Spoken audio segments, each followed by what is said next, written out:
Hi, I'm Austin Winters, social media specialist here at the library, and I'm here to get you comfortable with our eBranch services. You can use these services from your phone, tablet, computer, or any other device. All you need is your library card. Do you like going to your branch library to grab best-selling novels like The Yellow House by Sarah Broom? Then you'll love our expansive ebook collection too.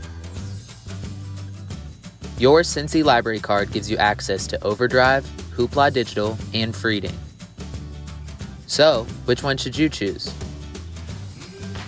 If you like popular book releases, try out Overdrive. There are hundreds of thousands of titles, and you can sort by what's available right now.